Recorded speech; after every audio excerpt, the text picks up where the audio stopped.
Renan, você tem razão. O principal ponto do discurso foi o gesto do presidente Donald Trump para a ONU.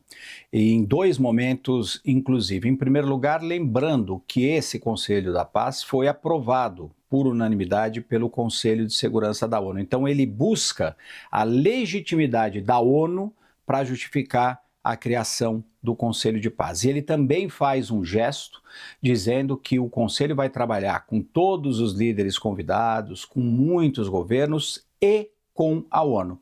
Claro, ele também critica a entidade, dizendo que ela teria tido possibilidade de resolver vários conflitos, que ela é uma excelente ideia, que ela poderia funcionar, mas que ela simplesmente não funciona. Então, ao mesmo tempo em que ele tenta buscar a justificativa ali, a credibilidade da ONU para o Conselho e também faz um aceno dizendo que vai trabalhar com a ONU, ele não poupa uma crítica à entidade, dizendo que ela não conseguiu resolver muitos conflitos e que talvez o Conselho de Paz pudesse fazer isso. O presidente Donald Trump, importante a gente destacar, Renan, foi muito mais cuidadoso nesse discurso aqui de hoje do que aquele de ontem.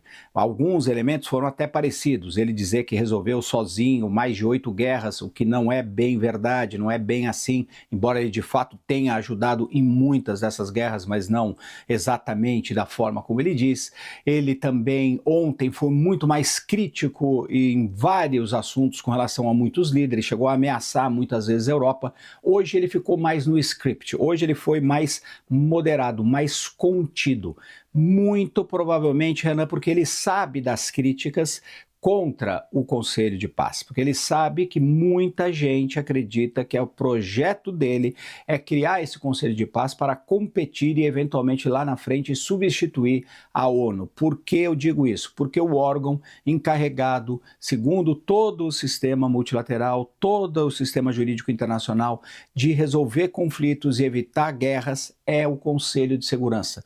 O Conselho de Segurança deu um mandato para o Conselho de Paz tratar de um aspecto específico, que é o conflito na faixa de Gaza, é resolver o processo de transição, desarmar o Hamas, forçar a retirada dos soldados israelenses que ainda ocupam metade do território palestino, reconstruir o território palestino, fazer um processo de transição política para que os palestinos tenham uma representação diplomática e em algum momento lá na frente criar condições para a criação do Estado palestino. Além disso, o Conselho tem um mandato do Conselho de Segurança para operar apenas até 2027.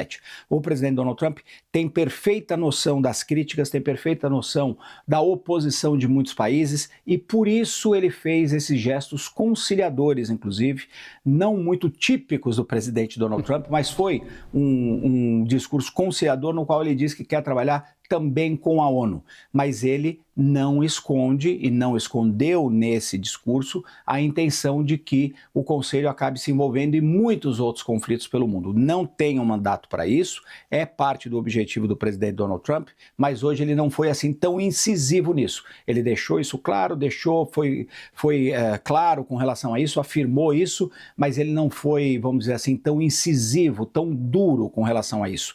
Provavelmente indicando que a diplomacia americana está muito ciente das críticas e precisa ir lentamente com esse processo. Agora, Renan, uma coisa é o lançamento. Depois nós vamos ver como é que esse conselho vai agir na prática, como é que vai determinar o que vai acontecer na faixa de Gaza, se eventualmente o presidente Donald Trump vai querer participar e discutir outros conflitos, como ele aparentemente sugere. Inclusive, muitos dos presentes, os líderes que estavam lá, participaram aí dessas negociações diplomáticas com o Donald Trump. A gente teve o Aliyev, por exemplo, que é o presidente, o ditador do Azerbaijão, que assinou um acordo com a Armênia, estava lá presente, Viktor Orbán, Milei, que tem uma afinidade, os dois, uma afinidade ideológica com o presidente Donald Trump e aceitaram fazer parte do Conselho de Paz, estavam lá presentes também, e o presidente, inclusive, chegou a dizer que odiava alguns desses líderes, não necessariamente os que eu mencionei, meio que provocando esses líderes, meio no estilo Donald Trump.